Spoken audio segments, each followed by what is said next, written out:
Dans l'économie de Dieu, personne n'est né du mauvais côté de la vie. Personne ne vient d'une mauvaise famille. Personne n'a un passé tellement mauvais qu'il ne peut être surmonté. Son bras n'est pas trop court pour vous atteindre dans votre gouffre et vous en sortir.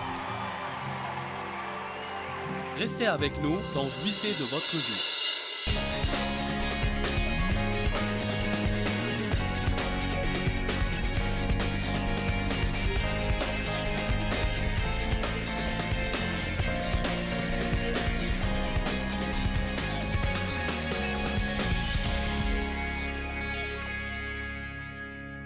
Prenez une décision aujourd'hui. Ne donnez pas à Dieu des limites temporelles. Seigneur, si je n'ai pas ma percée d'ici vendredi, je vais tout quitter. Seigneur, si tu ne fais pas quelque chose, ce week-end, durant cette conférence, beaucoup sont venus ici en disant, « Si tu ne me donnes pas une parole, vous avez déjà reçu près de 10 000 paroles depuis votre arrivée ici. Ça me dérange quand des gens viennent me voir à la fin d'une réunion ou m'écrivent une lettre. Dieu m'a dit que tu allais avoir un message pour moi. Et voilà que j'ai prêché pour 15 heures. Dites-moi, qu'est-ce que vous pensez que je vous ai donné?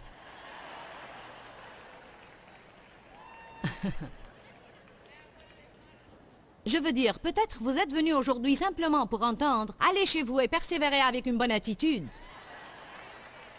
Loué soit Dieu. Alléluia! Peut-être vous êtes venus pour entendre. Arrêtez de vous plaindre, mes frères. Amen.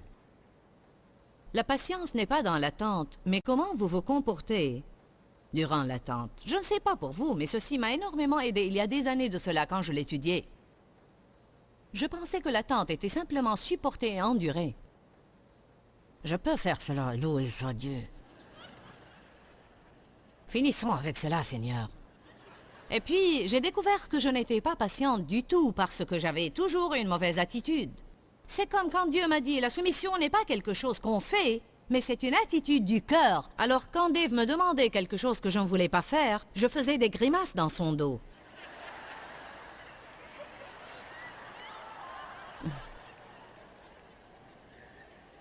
Allez maintenant.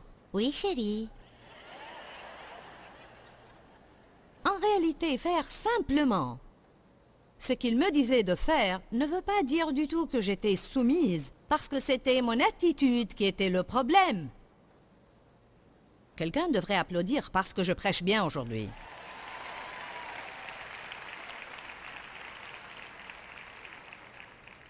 Nous n'attendons pas vraiment comme le Seigneur voudrait qu'on attende, à moins d'avoir une bonne attitude. Alléluia. Étudions un peu la patience pour un petit moment. Prenez Hébreux 6, verset... Hébreux 10.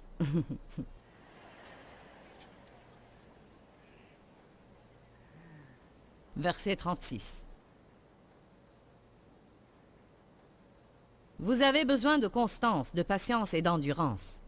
Vous savez ce que j'ai remarqué? Souvent, nous ne prions pas pour les gens. Des prières qui sont vraiment bibliques et à l'instar de la façon dont Paul priait pour les églises ou à la manière de Jésus-Christ. En fait, je n'ai jamais trouvé que Paul priait pour que les gens soient délivrés de leurs problèmes. Il priait pour qu'ils puissent endurer avec une bonne attitude. Vous n'aimez pas ça? Regardez comme vous êtes calme.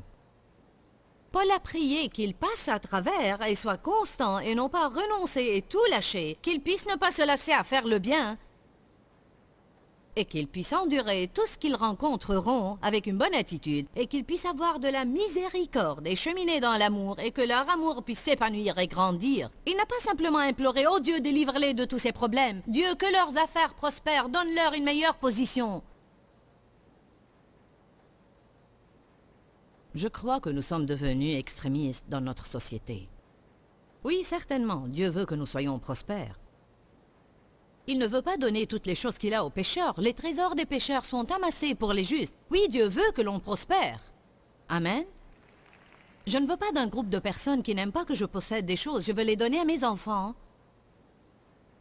Mais je veux que ceci soit dans la droiture et qu'ils se comportent bien, pour que je sente que mes choses sont en sécurité avec eux. Nous avons de bons enfants, mais j'essaye de dire que à qui Dieu aimerait donner ce qu'il a si ce n'est à nous? Mais ce n'est pas ce qui est de première importance dans l'Esprit de Dieu. Il veut que nous vivions une vie sainte. Il veut que nous soyons des lumières scintillantes dans un monde obscur. Il veut que nous nous servions l'un l'autre avec amour. Il veut qu'on accomplisse son appel sur notre vie, que nous nous arrêtions de murmurer, de grommeler et de nous plaindre, et que nous soyons constants dans l'attente. Il veut que nous manifestions les fruits de l'Esprit. Cherchez d'abord le royaume de Dieu et sa justice, et toutes ces choses vous seront données. Nous n'avons pas à poursuivre les bénédictions. Elles nous poursuivront si nous poursuivons Dieu. Amen.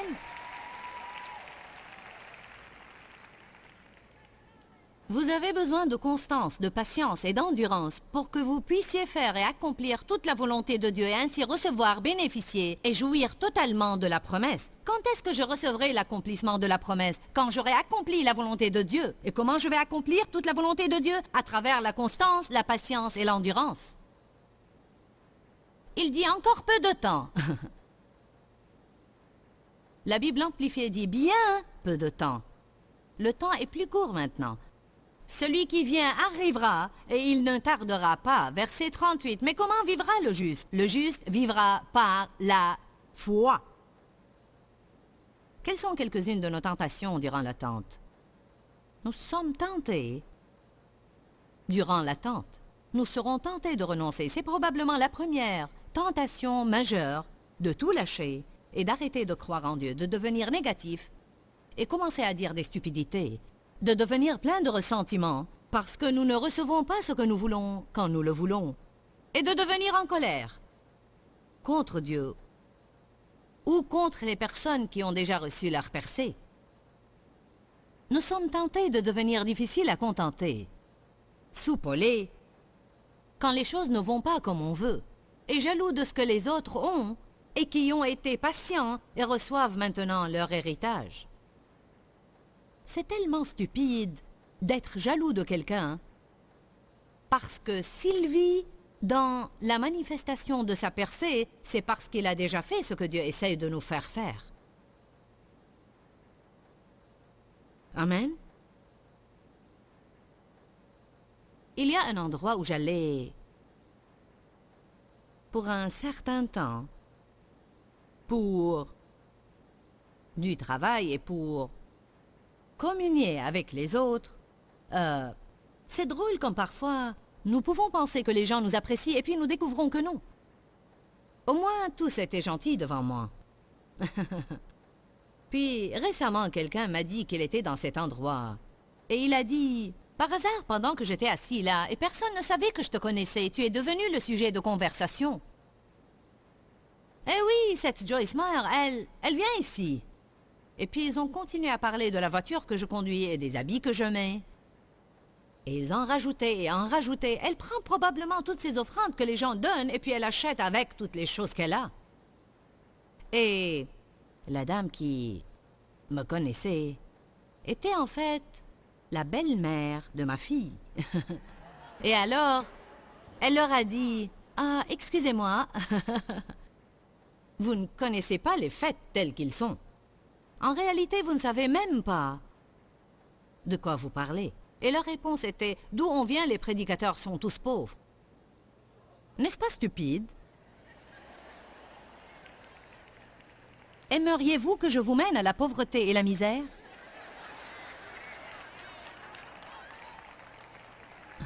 Est-ce que vous m'apprécierez plus si je n'avais pas de voiture, ni des habits décents, et rien de joli à voir? Je veux dire que si les serviteurs de Dieu devaient vivre de cette façon, ce serait une disgrâce aux gens. Amen. Voilà l'histoire. Et vous savez, je ne me soucie même pas de me mettre en colère. Mais voilà le fait. Ils ne savent pas de quoi ils parlent. Ils n'étaient pas là quand j'avais une voiture ancienne et prêchais la prospérité. Ils n'étaient pas là quand j'ai emprunté un tailleur pour donner le premier message de la vie dans la parole car je n'avais pas d'habit décent. Ils n'étaient pas là quand j'ai quitté mon travail et j'avais besoin d'un miracle de 50 $ chaque mois juste pour payer mes factures parce que Dieu m'avait dit de préparer pour le ministère que j'ai cru par la foi que j'allais avoir un jour. Il n'était pas là quand j'ai pleuré et pleuré jusqu'à ce que j'ai senti que je n'avais plus une seule larme à verser parce que j'ai passé des années à faire ce que j'ai senti que Dieu m'avait demandé de faire et que rien ne se passait, mais Dieu me disait « ne lâche pas ». Nous héritons des promesses de Dieu par la foi et par la patience. Comme c'est stupide d'être jaloux de quelqu'un d'autre et de vouloir ce qu'il a, mais ne pas vouloir faire ce qu'il a fait pour l'avoir. Dieu ne fait point exception de personne et il fera la même chose pour tous. Dans l'économie de Dieu, personne n'est né du mauvais côté de la vie. Personne ne vient d'une mauvaise famille. Personne n'a un passé tellement mauvais qu'il ne peut être surmonté. Son bras n'est pas trop court pour vous atteindre dans votre gouffre et vous en sortir.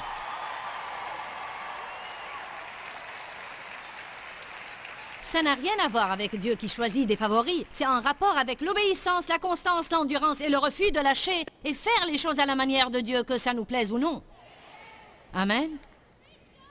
Je crois que c'est une bonne nouvelle de savoir que je peux avoir les mêmes opportunités que quelqu'un d'autre peut avoir si je fais ce qu'il a fait. Combien de personnes sont en marge de la vie quelque part parce qu'ils ont trouvé un endroit confortable pour se garer? Je ne me suis pas encore garé. Je suis toujours à la 4e vitesse.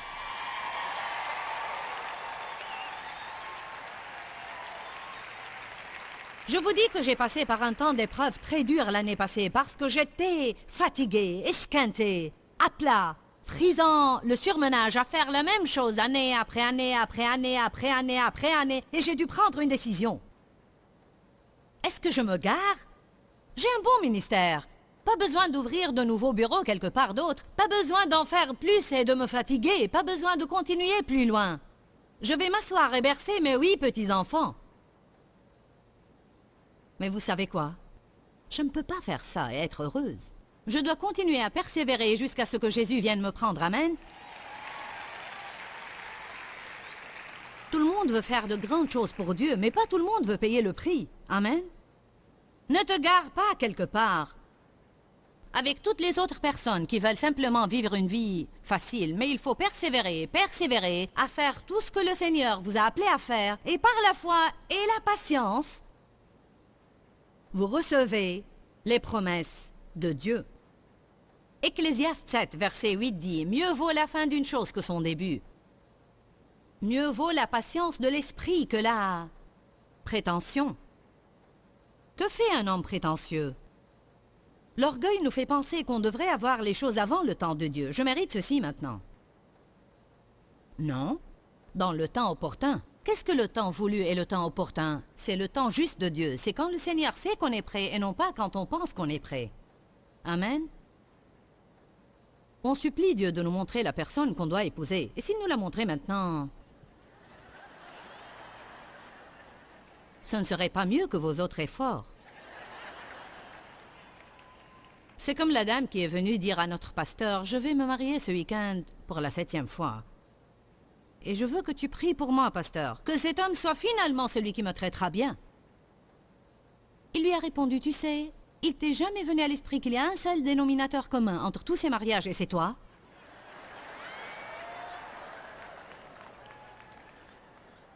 Oh oh, je vais continuer, ok? Tu prêches bien, Joyce, merci.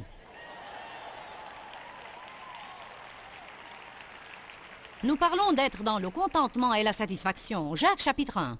Les 4 premiers versets. Tout le monde grommelle quand on dit d'aller à Jacques 1.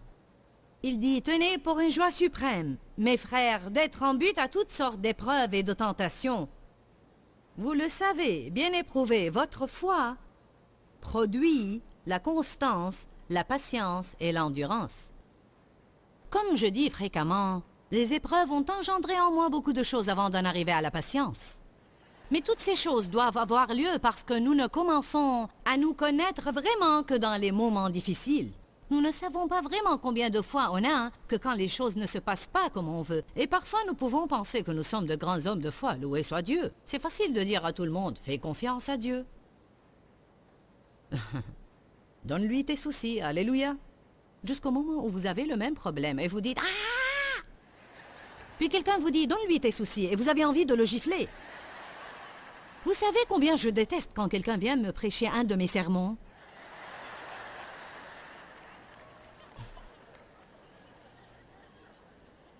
Je dis à Dave, ne me donne pas un verset. Ce que je veux entendre, c'est « je comprends ». Même si tu ne comprends pas, fais semblant. Je ne suis pas comme ça, mais de temps en temps, je dis « je ne veux pas entendre un verset ». Occupe-toi de mes émotions. Est-ce que vous vous sentez jamais comme ça? Amen. Mais il y a un temps pour tout, n'est-ce pas? Parfois la prédication, parfois l'entendement. Nous devons laisser la patience produire son fruit. La Bible dit « produire son fruit ». Quand nous n'avons pas les choses comme nous les voulons, ceci produira un bon résultat car nous sommes certains de grandir. Et il dit que si nous laissions la patience faire son œuvre en nous, nous deviendrons parfaits et entiers, ne désirant rien. Ceci est l'image d'une personne dans un contentement parfait et une satisfaction parfaite. Laissez la patience faire son œuvre en vous, pour que vous deveniez parfaits et entiers, ne désirant rien. Ce n'est pas que vous ne voulez que rien change, mais ça veut dire que vous êtes satisfait de là où vous êtes aujourd'hui. Vous êtes heureux, vous vous attendez à Dieu. Vous avez une bonne attitude, car vous savez que ce n'est pas là que vous allez terminer. Encore très peu de temps. Et puis la Bible parle de comment nous ne devons pas essayer de tout comprendre durant notre attente. Ne te figure pas être sage. Acte 20, verset 22 dit « Et maintenant, voici qu'entraîné par l'Esprit, Paul se rendit à Jérusalem sans savoir ce qui lui adviendra. » Nous n'avons pas à tout savoir.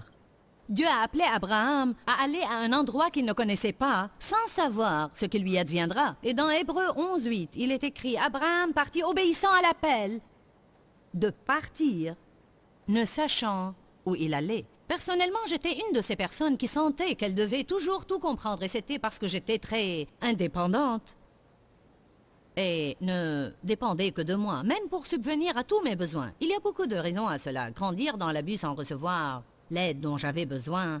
Et beaucoup de gens sentent qu'ils n'arrivent pas à mettre toute leur confiance en Dieu, car même si on dit que nous faisons confiance à Dieu, nous avons toujours un plan de secours au cas où Dieu ne fait rien. Alors nous déduisons et raisonnons, et déduisons et raisonnons.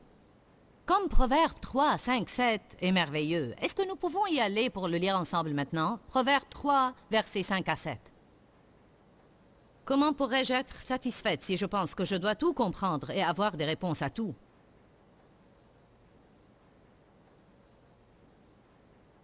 Nous essayons de nous comprendre et de comprendre tout le monde. Et ça, c'est une impossibilité.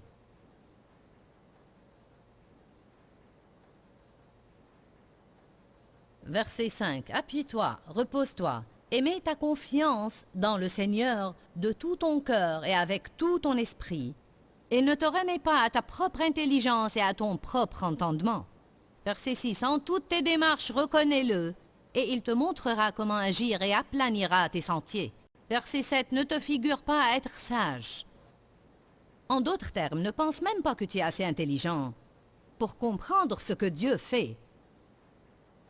En toutes tes démarches, reconnais-le, ne te figure pas à être sage, crains révérentiellement et adore le Seigneur et détourne-toi du mal. C'est-à-dire, ce qui doit m'intéresser, c'est vivre une vie sainte sans essayer de comprendre tout ce qui se passe. Qu'arrivera-t-il? Verset 8, cela sera salutaire à tes nerfs. Êtes-vous nerveux? Lisez Proverbe 3, 5 à 8, quotidiennement. N'essayez pas de comprendre beaucoup de choses, et vous vous réjouirez plus de votre vie. Dieu peut faire beaucoup plus que nous ne pouvons penser. Éphésiens 3, Dieu peut faire excessivement, abondamment, bien au-delà et infiniment au-delà de tout ce que nous pouvons espérer, demander ou concevoir. Vous voulez que Dieu fasse seulement ce que vous pouvez concevoir? Ou vous voudriez qu'il aille bien au-delà de cela? La Bible dit qu'il y a beaucoup de choses que nous n'allons pas comprendre. Dans très peu de temps, allez à Jean 16.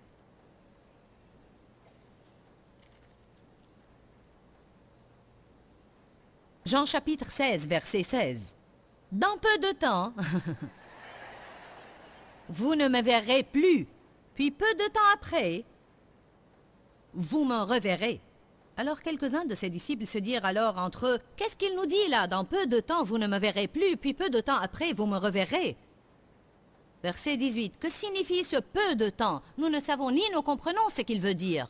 Jésus comprit qu'il voulait le questionner et il leur dit, « Vous vous demandez et vous vous interrogez entre vous sur ce que j'ai voulu dire quand j'ai dit, « Dans peu de temps vous ne me verrez plus, puis peu de temps après vous me reverrez. » Verset 20. Je vous le déclare, en vérité, vous pleurerez et vous vous lamenterez et le monde se réjouira. Vous serez triste, mais votre tristesse ensuite se changera en joie. Alléluia! Au soir, la visite des larmes et la tristesse. Au matin, les cris de joie. Il a dit, vous allez perdre, mais à travers votre perte, vous allez gagner. Certains pensent seulement à ce qu'ils ont perdu, mais attendez de voir ce que vous allez gagner. Vous savez quoi? Vous pouvez prendre l'attitude que Satan a volé vos possessions et vous pouvez devenir amer, ou vous pouvez dire, tu sais Seigneur, je vais choisir intentionnellement de semer ceci comme une graine. En fait, le diable ne peut rien prendre de vous si vous le donnez à Dieu comme une graine. Que ce soit un de vos enfants, votre mariage ou votre travail, quoi que ce soit, ne laissez pas le diable le prendre. Ceci vous rendra amer. Dites, Dieu, je ne comprends pas ce qui se passe, mais je te le donne comme une graine et je crois que tu vas produire une récolte dans ma vie. Nous avons vu ça quand nous avons commencé notre ministère télévisé. La première station de télévision avec qui on a été fidèles dans le paiement de nos factures et nous avions commencé à bâtir notre audience, nous a appelé un jour sans préavis, sans se soucier de notre contrat en disant « Nous n'allons plus émettre votre programme. » Avec un seul coup de fil, ils ont porté un coup très dur à mon ministère. J'étais vraiment anéantie. Je pleurais. Dieu, les gens ne sont pas supposés pouvoir me faire cela et c'est tellement faux, c'est Satan. J'ai été à l'église ce dimanche-là et le pasteur était en train de parler des graines et des offrandes et le Seigneur m'a parlé. Il a dit, tu as une attitude de ressentiment et d'amertume parce que, en réalité, tu agis comme si Satan t'avait pris quelque chose de précieux. Si tu le plantes comme une graine, je t'amènerai une récolte. Ce dont il parlait était mon attitude. Et une meilleure attitude. Et dit seulement, Satan, tu ne peux pas le prendre de moi parce que je vais le donner au Seigneur. Je ne vais pas mal agir à cause de ça, je le donne, je le plante. Vous savez quoi? 1 an plus tard, nous étions sur cette station, 1 jour par semaine. 1 an plus tard, cette même station nous a appelés et nous a demandé de revenir 5 jours par semaine, pas 1. J'ai reçu ma récolte.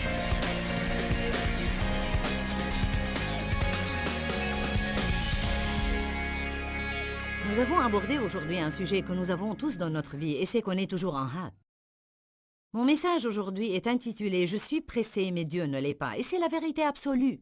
Je crois que l'un des plus grands problèmes que nous avons dans notre société est que tout le monde demande une satisfaction immédiate. Nous ne voulons pas attendre. Nous sommes toujours pressés, nous réglons nos alarmes et tout le monde se hâte de faire les choses. Mais Dieu n'est pas pressé.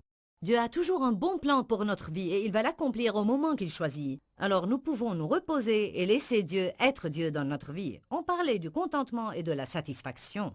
C'est exactement ce que je demande pour moi-même et ce que je demande pour vous aussi. Je suis une personne pratique. Et quand je me rends compte que j'ai besoin que quelque chose opère dans ma vie, je me demande alors pourquoi il n'opère pas dans ma vie. Une des choses que j'ai découvertes dans ma vie est que je n'étais pas satisfaite parce que j'étais toujours pressée et je voulais que mes désirs soient exaucés avant que Dieu ne soit prêt à me les donner. Nous devons avoir confiance en Dieu et nous devons croire que son temps est absolument parfait pour notre vie. Si Dieu me donne les choses quand je les veux, même si je ne suis pas prête à les avoir, je serai alors misérable. Je vais vous encourager aujourd'hui à prendre une décision. Je vais avoir confiance en Dieu. Je vais croire qu'il choisit bien les moments dans ma vie. Et je ne vais pas perdre cette journée à être misérable. Je vais jouir de cette journée que le Seigneur m'a donnée.